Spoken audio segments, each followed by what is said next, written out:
That just happened. Mm-hmm. Okay. All right. Just do it. Do what you gotta do. All right. So, here's what we got. So Ireland lost 5-1 to Portugal in June.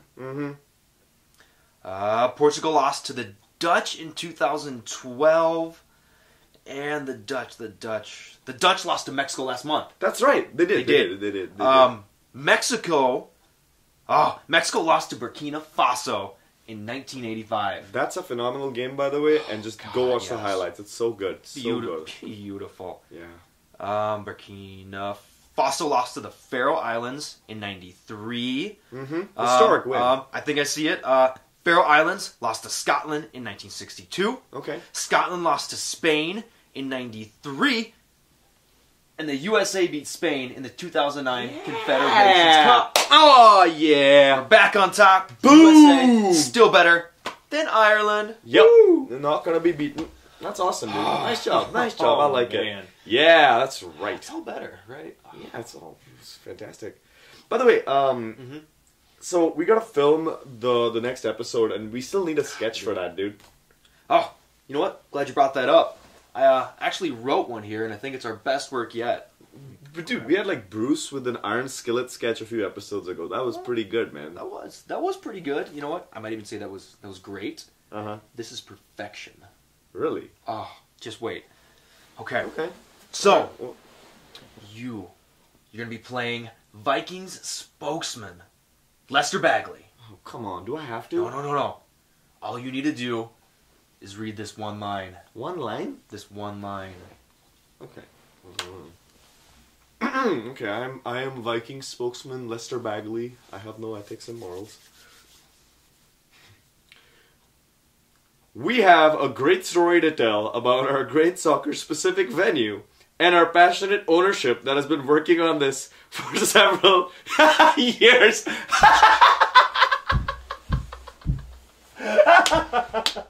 I not tell you?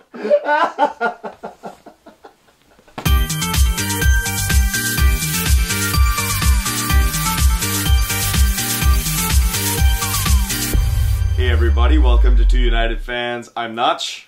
And I'm Kyle. We're glad to bring you some more fun and exciting Minnesota soccer news today.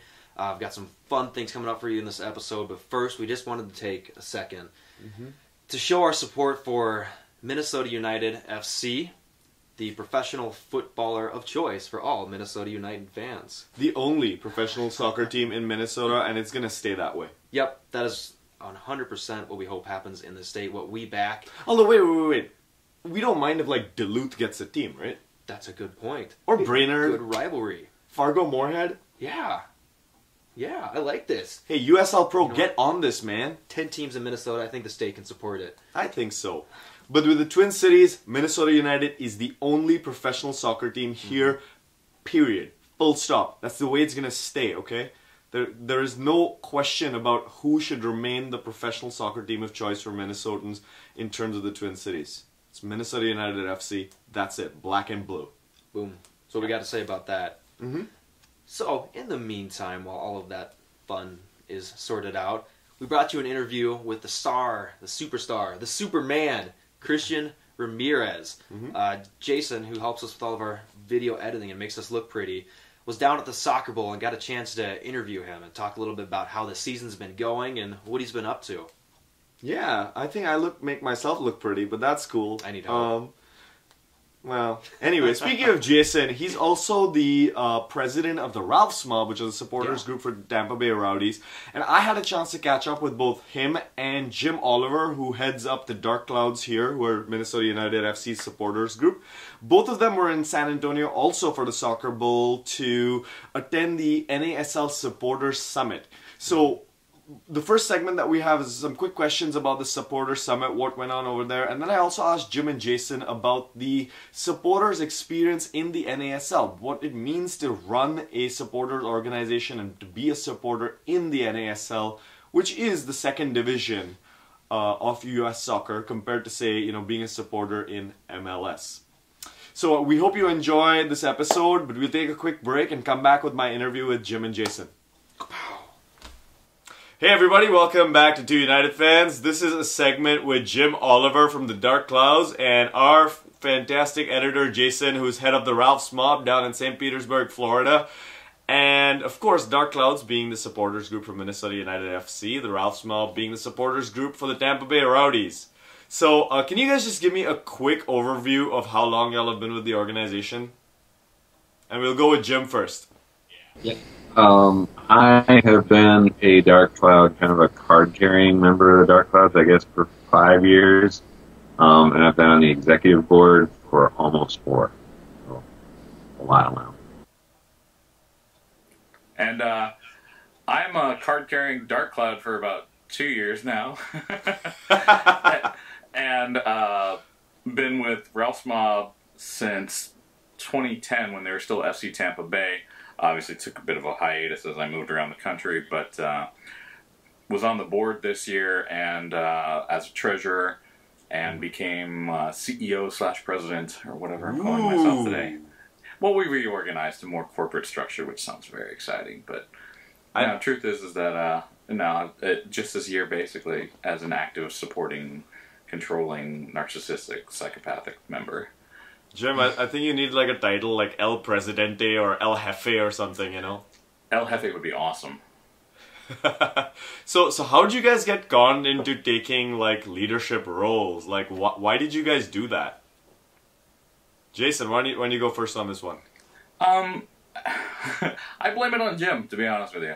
I saw the Dark Clouds really for the first time as the supporters group to kind of emulate. Nothing against the mob back in 2010 or so. They were great, man. They're the ones who got me hooked on NASL and soccer in general.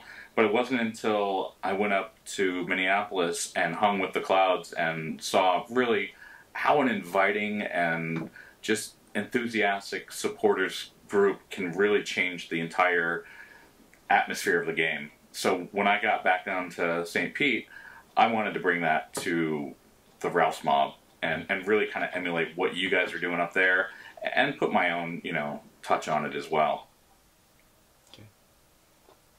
Yeah, and let's see, I was just hanging out with my friends who were all the Dark Clouds, and when we had that kind of ownership scare in 2011, 2012, that kind of galvanized a lot of us to, like, we got to be a little bit more active and a little bit more engaged with it. So I stepped up to be an executive member, and I just liked it. I liked being a shot caller. It's like I spend a ton of time all week and it's all spent just saying, like, yes, do that, yes, do that, let's do that. So it's a fun job.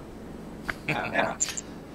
That's awesome. So one of the things that you guys get to do now as the heads of your respective organizations is go over to the soccer bowl, hang out with Billy P and the awesome people over at the Atlanta Ultras and all the other supporters groups. I bet it's a hoot. At the Supporters Summit, is that what it's called? Yeah. Let's go with that, yeah. Kind of a loosely organized thing. This is only the second year they've done it. The last year, Ralph's Mob did not attend. For various reasons. The primary one we're going with is that it was scheduled on the same day as the Florida Derby, which is between Fort Lauderdale and Tampa Bay. And it's kind of a big deal for us, kind of like your Flyover Cup, but your Flyover Cup, the Flyover Cup. Is the Flyover Cup a big deal? It's a very big deal for the Rowdies and the Strikers because it goes back to the 70s.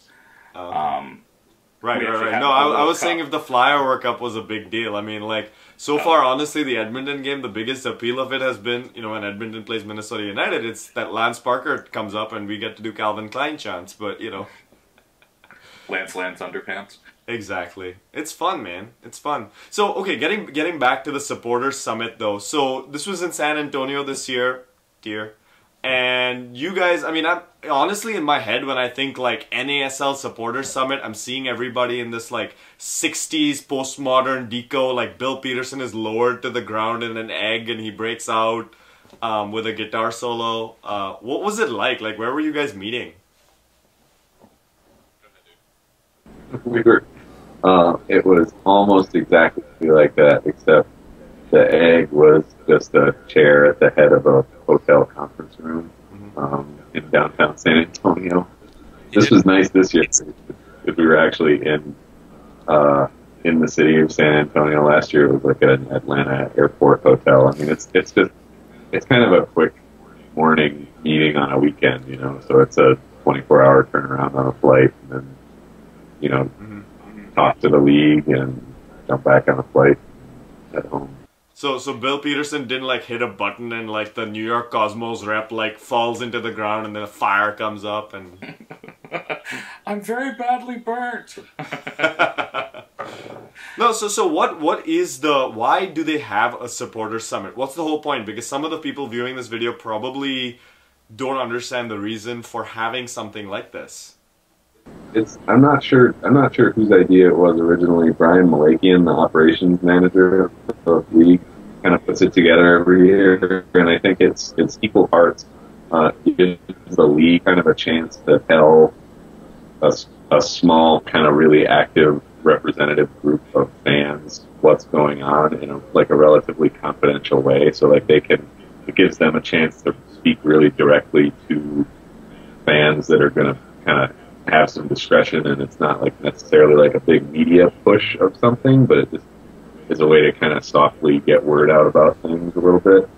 And then it's a chance for them to kind of hear what our issues are if we have them. So there's always, a couple of supporters groups that'll have some, not to say complaints, but complaints that they want to have addressed, and give the league a chance to hear that and maybe talk about how the league can act to improve things.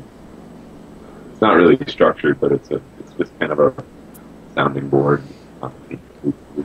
And truthfully, it's a chance to meet some of these guys too for the first time. Like Marcus up in Edmonton. I have to admit, the commute is a little bit of a hindrance between here and Edmonton. So the chances of us doing a road trip pretty slim.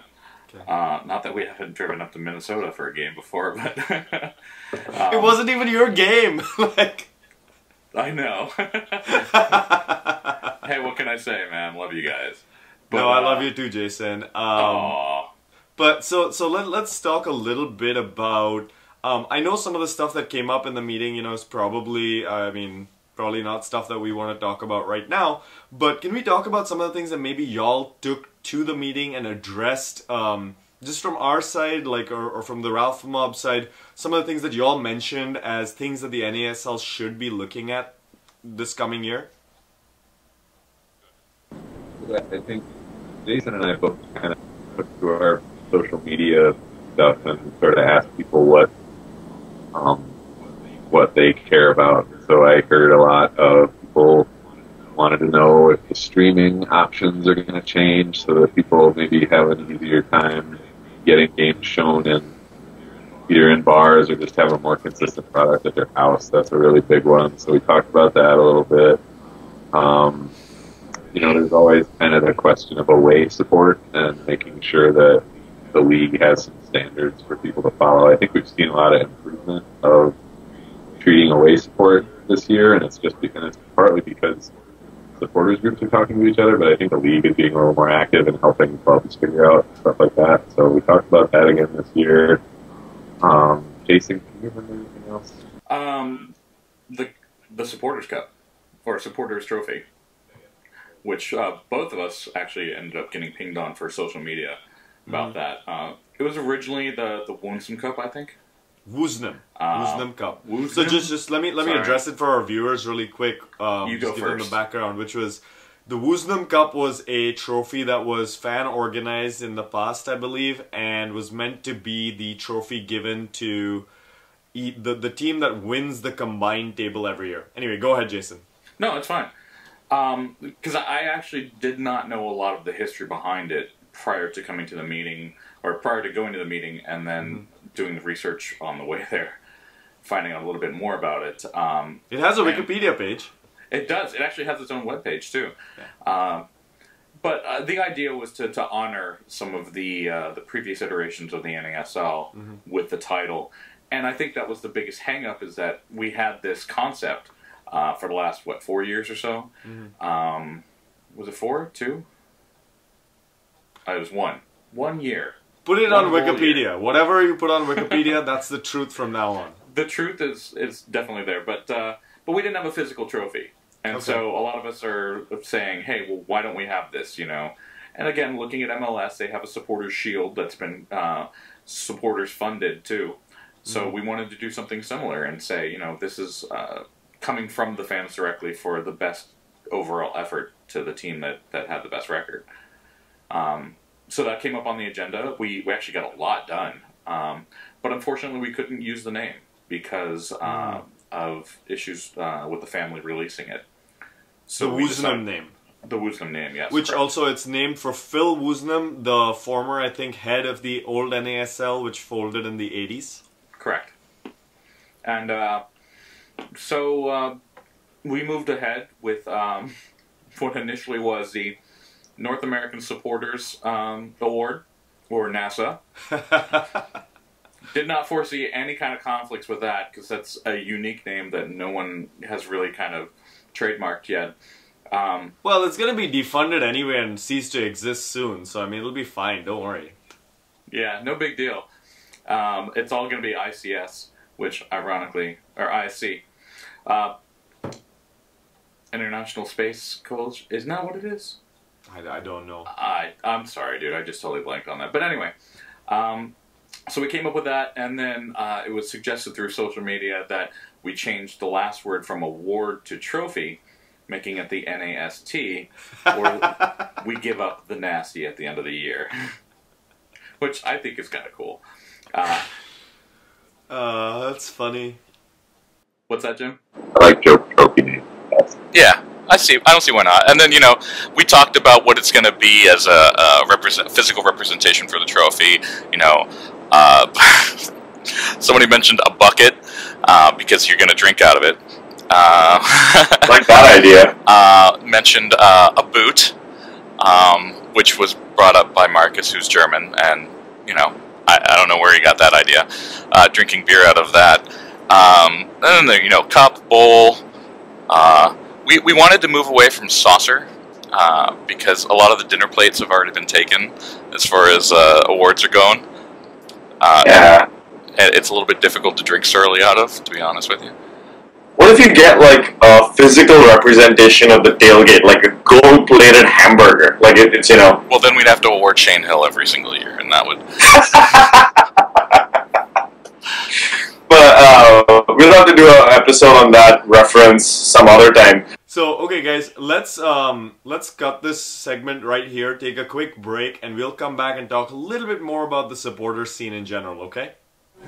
Alright, here with Ramirez. Alright, quick question. How's it feel having to play with a solid goal boot on one foot this year? It feels amazing. I mean, I traded in for a soccer bowl championship. That would have been nice to be out there right now, wouldn't it? Yeah, definitely. Although technically we'd be back in play. Perfect playing the snow. Nice weather. Yeah, nice and warm. Alright, so take yourself back to January 8th, 2014, the day you were signed. And if you're picturing something like this all that time, were you picturing something like that? I knew I had the potential of it. It was just about getting the opportunity. And I'm blessed by God for putting me in this position, and this whole year has been amazing. So what made the biggest difference to you, and how was reality bigger than your expectations? It was just the confidence that the guys gave me, that the coaches gave me. They just let me play my game, and they helped me through it. A couple of rough patches, but they always pushed me to get better. Right on. Okay, so what is one aspect that you want to work on of your game this offseason? Definitely want to clean up my finishing. You never work on that enough, so that's definitely always a priority. 20 goals wasn't enough? No, because I look back on it, it could have been 30. You want to go for 40 next year? We'll start at 25. Well, I'll cheer you on. Cheer you on even for that. Thanks for that. Alright, hey, welcome back everybody. We're talking with Jim Oliver from the Dark Clouds and Jason Bruzzichesi. Bruzzichesi. Bruzzichesi, Jason Bruzzichesi, our editor for Two United Fans, who's also the El Presidente for life of the Ralph's Mob. And we were just talking a little bit about the supporters summit at the Soccer Bowl, but let's now turn the discussion more generally towards the supporters within the NASL. I wanted to ask you guys how you've seen your respective organizations evolve over time, you know, since you got involved. I know, Jason, you haven't spent personally as much time over there, but maybe you can talk about, you know, what you've heard from the organization and how it's changed over the years. Sure. Go ahead, Jim. Oh, okay.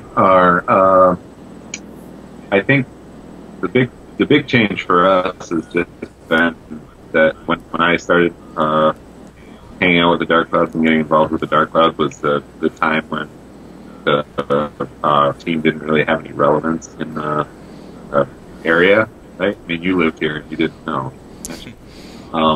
So when United showed up, that was like a big boost to soccer generally, and so we got in front of a lot of people, and we've basically spent the last 2-3 years just trying to keep up with the growth from that.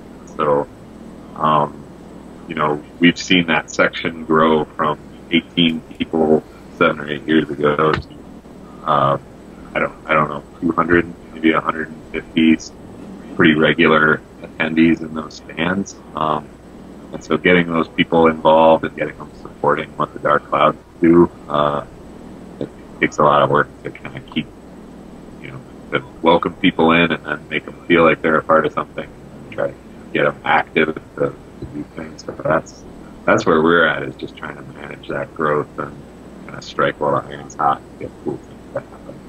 It's fun.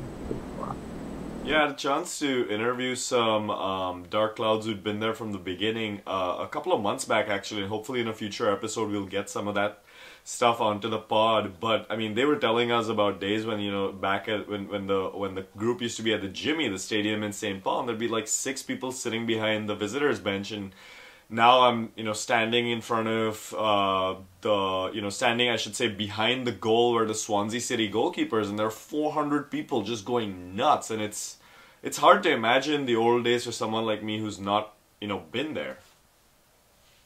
Yeah, I miss it some way. The intimacy of it? Well, the intimacy, and it was just so easy, you know? Yeah. Now it's a lot more like, because, you know, you want everybody to have a voice and you want everybody to contribute, and so it's a lot more kind of like, for people on the exec board kind of side of it, it's just a lot of like polling people and taking people's temperature on stuff and, you know, like showing up at things that maybe you didn't want to necessarily, or driving places when the weather's bad or whatever, and like it's like that's a job where it used to just be like make the TiVo, you know, and now there's actual like need for executive action, which is crazy. Like, that you need people to be responsible for just keeping people moving. So what about you, Jason? How's it been for the Ralph's Mob? Well, it's been an unusual experience. I started off obviously back here, but then I moved to Salt Lake City for a year, and I would be probably best classified as a casual. You know, I did not sit with the supporter section. Didn't, you know, do the chanting, jumping up and down, having, you know, I sat, which is now a completely foreign concept to me. I sat in the stands and watched the game and, you know, clapped, yay, and as they ran up and down the field. In case you didn't know what clapping looked and sounded like, I did the pantomime for you. You know, and it was fun, but it was not really involved, and the MLS experience is what I think a little bit different, at least for RSL, than what I experienced with Minnesota, which was my next destination. And then seeing the kind of energy, and I spoke about this before, is the kind of energy and the friendliness that I experienced up there. And then getting down here and kind of dealing with what you guys deal with in Minnesota, and that is the old guard, the people who've been there from the beginning, and they want to do things this particular way because that's the way it's always been done, and we won't entertain any other thoughts because that would go against violating the unwritten rules of however things are supposed to operate. And, you know, me coming in a bit more, I would say, aggressive and arrogant in some cases, and saying, well, no, nothing's off the table. We want to get people into the seats. We want to grow this thing, and we want it to be more organized. So, you know, when we hit the 200, 300 person mark, it doesn't burn people out when they try to organize a TIFO, or when they try to, we go through 2 or 3 capos in a year or something like that, because they can't handle all of the pressure of a performance every single weekend or every other weekend. So I brought a lot of organizational structure, I believe, to the mob itself, where we actually look at, instead of the board doing everything, which was kind of a hindrance because people have lives, and you know, sometimes somebody has to take their kid to soccer, or their kid gets sick, and they can't get that TIFO done, or they can't follow up on that phone call or email that you need settled before the next game, and then it's a Thursday night, the game's Saturday, and the TIFO's not even done, and everybody's working until 2 or 3 o'clock in the morning on a weeknight, and waiting for the paint to dry by Saturday afternoon. So we want to avoid all of the panic aspect and really just enjoy the game, but we do it by, of course, having a plan. And I'm hoping that's what I bring to it, as well as maybe some fresh ideas. So, what, you know, I think you touched on something that I wanted to cover next, which was, Jim, you had participated in Section 8, which is the supporters group for the Chicago Fire before heading to Minnesota. Can you tell me, I mean, and of course, Jason, you just mentioned hanging out with the RSL supporters, and I think there's a little bit of a difference between supporters groups in the lower leagues like the NASL and when you look at MLS-sized supporters organizations. And can we talk a little bit more about that difference, the positives, if there are any negatives? I have my own views on this point, but why don't we start with you, Jim? Yeah, I mean, the scale is a big thing, you know, and so it, you know, when you start to involve 1,000 or 2,000 people in something, then then that needs to become like a guy job. Right? That is the person who's riding herd on all that stuff, and we're not at that scale yet. You know, we will be someday, I think, but I don't think that has as much to do with the league necessarily. Like, I don't see the difference having to do with league other than just the league kind of making scale larger. Right. You know, my involvement with Section 8 is really just that I was a Chicago Fire fan, and I have some friends who lived in Chicago, and so I've been there a couple times. Section 8 sort of showed me, like, I love that tailgate. If you've never been to that tailgate, you should go. It's a huge party, and it's very diverse and very cool. There's a lot of different kind of sub-parties around, but it's all sort of happening under Section 8, and all those parties kind of go in and blow up. And that's the way that I would love to see the Dark Clouds kind of emulate that level of kind of lots of little things happening and all sort of supporting each other. And you have this sort of larger body that's just acting to kind of coordinate and support all those things. I love that, and that's what I try to do in whatever decisions I'm forced to make in the Dark Clouds. I think I forgot which question. It was just about the differences between an MLS supporters group and the NASL, and just to add my own just a little bit of voice to that, because I've hung out now with Section 8 in Chicago a few times. I've been to the Northwest, and I haven't hung out with them, but I've seen a little bit of the ECS stuff in Seattle, hung out with some of their guys outside the games, hung out with a few Timbers Army people in Portland. Please don't hold that against me, Minnesota folks. But I think one of the things is that there's a certain degree of intimacy, I think, still, you know, within the Dark Clouds, even when we do have 300 people show up. I mean, most of the people there, I can at least recognize their faces, whereas I think in a lot of the larger organizations, you have so much more, like, people coming in and out. And I don't know if that was true about your experience, Jason, for example, when you were in RSL, hanging out with those guys. I was kind of an outsider. You know, those guys, had been there from the very beginning, and they knew each other very well, and and they had their culture already established. So I just came in really, which is unusual for me, as just a quiet observer and a non-participating type of guy, to just really take it all in, which I have to admit is a bit of a luxury, because when you get a chance to see what it's like as a casual from the outside, and I'm not saying I'm like an ultra or anything like that, I'm saying more like as somebody who just observes the supporters groups versus somebody who's involved in it, it is impressive at any scale. And you know, like Jim said though, the scale is much bigger.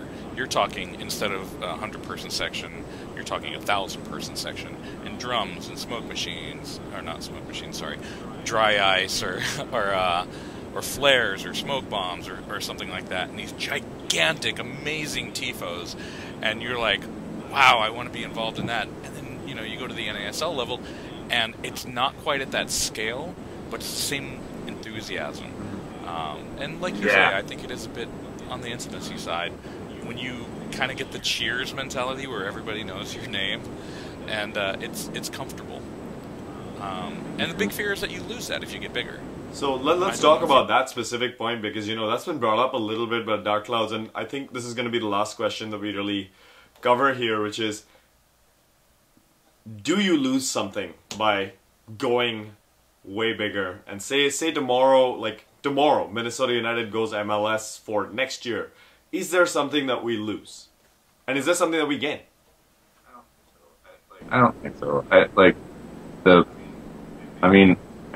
think what you always have is, even when things are bigger, and I think my experience of Section 8 and what I know about Portland, other than the fact that they can, is that that's totally going to get edited.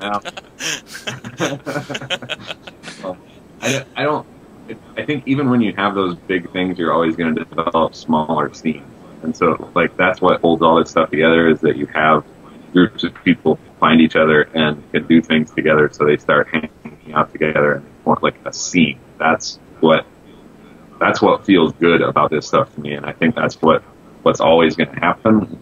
When you have something bigger, then you have these smaller internal scenes. So, like, Timber's Army has a bunch of little sub-whatevers that are, you know, wearing flannel or have longer beards or whatever. Like, I don't know what the difference is, but there's always going to be those different things. We're seeing that in the Clouds now, that, like, there's smaller kind of subgroups forming, and they're becoming kind of as organized or official as the Dark Clouds themselves were a long time ago, but they're still identifying with that larger group. So I don't think you lose the intimacy. You just have more different intimacies happening within a larger thing.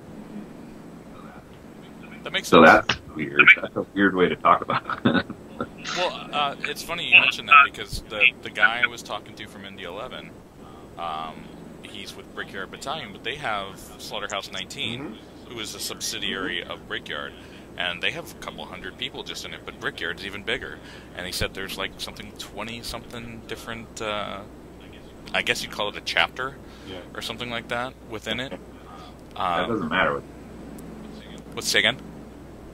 Scene. That's the word. The scene. Okay. I'll buy into that.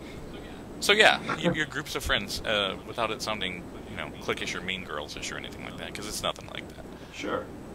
I mean, that for me as a new fan, that is reassuring to hear, because I think there is a worry that we could lose something. But again, like you said, you know, if you do split into smaller, intimate groups within a larger group, that you can come together as you know, a larger organization around a common goal. And I don't see the Dark Clouds ever losing their core values of things like inclusiveness and of, you know, being creative, original, and that's something that I think can be maintained again through these subsidiary organizations. But it is nice to hear you guys who've, you know, experienced a little bit more stuff kind of reaffirm some of that stuff. I think that's all we've got the time for, guys, today. We should do this again at some point, maybe reconnect, maybe midway through next season, or at some point talk about some of the things that are happening. And yeah, but thanks so much for joining us, Jim. Thank you for joining us as well, Jason. And we will take another quick break and be right back.